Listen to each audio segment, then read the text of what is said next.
அஸ்ஸலாமு அலைக்கும். Welcome to ஏஃப் சமையல். இன்றைக்கி நம்ம பார்க்க போகிற டிஷ் என்ன அப்படின்னு பார்த்தீங்கன்னா, நாட்டுக்கோழி பிரியாணி எப்படி செய்கிறது அப்படிங்கிறத பற்றி தான் நம்ம இந்த வீடியோவில் பார்க்க போகிறோம். வாங்க நம்ம ஸ்ட்ரைட்டாக போய் வீடியோக்குள்ளே எப்படி செய்கிறதுங்கிறத பார்க்கலாம்.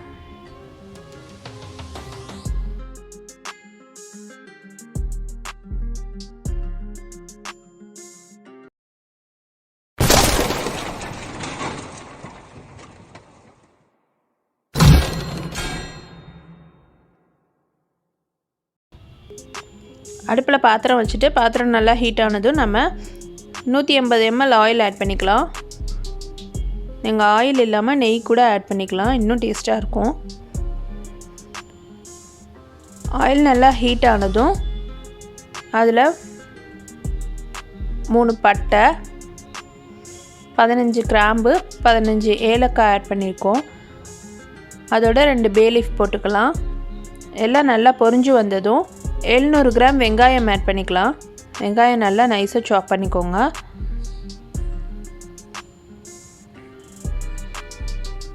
வெங்காயம் வந்துட்டு நல்லா வதங்கி வரட்டும்.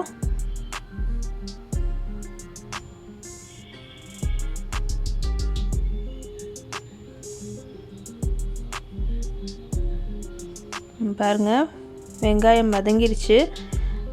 இப்போது இதோட நம்ம 11 பச்சை மிளகாய் ஆட் பண்ணிக்கலாம். 125 கிராம் இஞ்சி, 125 கிராம் பூண்டு அரைச்சி வச்சுருக்கேன், அதையும் ஆட் பண்ணிக்கிறேன். இதோட எல்லாம் நல்லா மிக்ஸ் பண்ணி விட்டுடலாம்.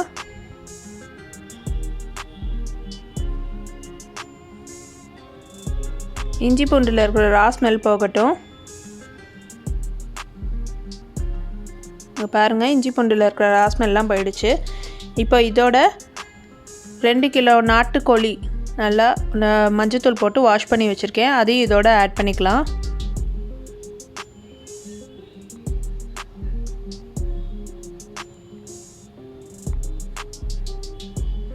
நாட்டுக்கோழி வந்துட்டு உங்களுக்கு வேக கொஞ்சம் டைம் எடுக்கும், அதனால் நல்லா இப்படி மிக்ஸ் பண்ணி விட்டு கொஞ்சம் வேக விட்டுறலாம். இப்போ இதோட வந்துட்டு 350 கிராம் தக்காளி ஆட் பண்ணிக்கிறேன்.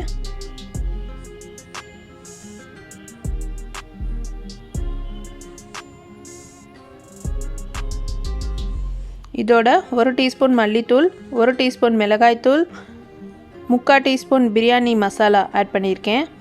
அதோட தேவையான அளவு உப்பு, இந்த சிக்கன் வேகிறதுக்கு தேவையான அளவு உப்பு ஆட் பண்ணியிருக்கோம். எல்லாம் நல்லா மிக்ஸ் பண்ணி விட்டுடலாம். மிக்ஸ் பண்ணிவிட்டு நல்லா வேகட்டும். இப்போ இதில் கையளவு கொத்தமல்லியும் கையளவு புதினாவும் மிக்ஸ் பண்ணி வச்சுருக்கேன், அதையும் ஆட் பண்ணிக்கலாம்.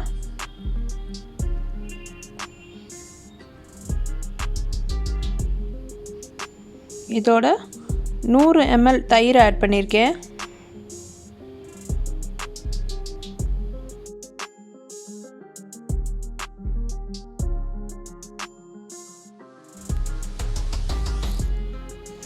கறி ஒரு 3/4 வெந்ததும் 3 லெமன் நல்லா ஜூஸ் எடுத்து வச்சுருக்கேன், அதையும் ஆட் பண்ணிக்கலாம். இதோட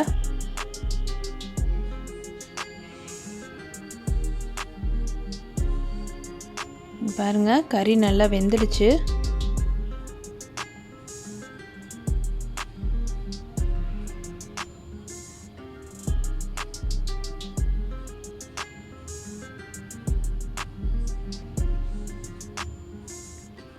இப்போ இதில் வந்துட்டு நம்ம தண்ணி ஆட் பண்ணணும். தண்ணி பாஸ்மதி ரைஸ்னால் 1 கப்புக்கு நீங்கள் 1.5 கப் தண்ணி ஊற்றினா போதும். ஜீரக சம்பானா நீங்கள் 1 கப்புக்கு 2 கப்பு தண்ணி ஊற்றணும். நான் வந்துட்டு பாஸ்மதி ரைஸ் தான் எடுத்திருக்கேன், 1.5 kg பாஸ்மதி ரைஸு. அதுக்கு தேவையான அளவு தண்ணி நான் அளந்து வச்சுருக்கேன், அதை போட்டுக்கலாம். எல்லாம் நல்லா மிக்ஸ் பண்ணி விட்டுக்கோங்க. நல்லா தண்ணி கொதி வரட்டும்.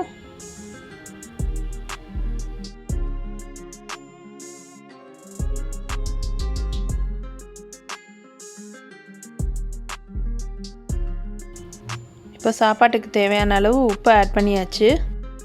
ஏற்கனவே நம்ம வந்துட்டு சிக்கன் வேக உப்பு போட்டிருக்கோம், அதனால் நம்ம இப்போ டேஸ்ட் பண்ணி பார்த்து போட்டுக்கோங்க. இப்போ இதை நம்ம க்ளோஸ் பண்ணிடலாம். தண்ணி நல்லா கொதி வரட்டும். இங்கே பாருங்கள், தண்ணி நல்லா கொதிச்சிடுச்சு. இப்போ நம்ம ரைஸை ஆட் பண்ணிக்கலாம். 1.5 kg பாஸ்மதி ரைஸ் வாஷ் பண்ணி வச்சுருக்கேன். 20 minutes பிஃபோரே நான் ஊற வச்சுட்டேன். அதை நம்ம இப்போ இதில் வந்துட்டு ஆட் பண்ணிக்கலாம்.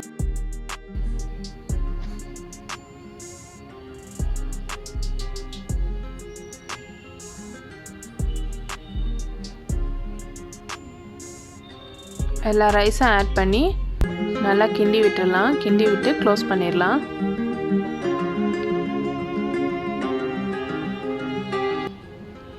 இங்கே பாருங்கள், ரைஸும் தண்ணியும் ஒரே அளவாக ஒரே லெவலாக வந்துடுச்சு. இப்போ நம்ம தம் விட்டுற வேண்டியதான் ரைஸை. நான் வந்துட்டு ஒரு ஃபாயில் பேப்பர் போட்டு நல்லா ஃபுல்லாக பேக் பண்ணிட்டேன். இப்போ இதை ஒரு 15 minutes கழித்து நம்ம ஓப்பன் பண்ணி பார்க்கலாம். இப்போ இதை தம்முக்கு விட்டுடலாம்.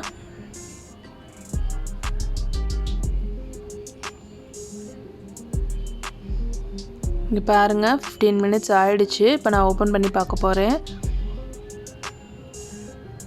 இங்கே பாருங்கள், நாட்டுக்கோழி பிரியாணி சூப்பராக ரெடி ஆகிடுச்சு. நல்லா உதிரி உதிரியாக நல்லா வந்துடுக்கு. இதே மாதிரியே நீங்களும் ட்ரை பண்ணி பாருங்கள். கண்டிப்பாக உங்களுக்கும் பிடிக்கும். எங்கள் வீடியோவை லைக் பண்ணுங்கள், ஷேர் பண்ணுங்கள், கமெண்ட் பண்ணுங்கள். கீழே இருக்க சப்ஸ்கிரைப் பட்டனையும் கிளிக் பண்ணி வச்சுக்கோங்க. பக்கத்தில் இருக்கிற பெல் ஐக்கானையும் கிளிக் பண்ணி வச்சுக்கோங்க. அப்போ தான் நாங்கள் போடுற எல்லா வீடியோஸும் உங்களுக்கு நோட்டிஃபிகேஷனில் ஆட் ஆகிட்டே வரும். எங்கள் வீடியோவை ஃபுல்லாக ஸ்கிப் பண்ணாமல் பார்த்ததுக்கு தேங்க்ஸ். நெக்ஸ்ட் ஒரு சூப்பர்வான டிஷ்ஷோடு நான் உங்களை மீட் பண்ணுறேன். தேங்க்யூ.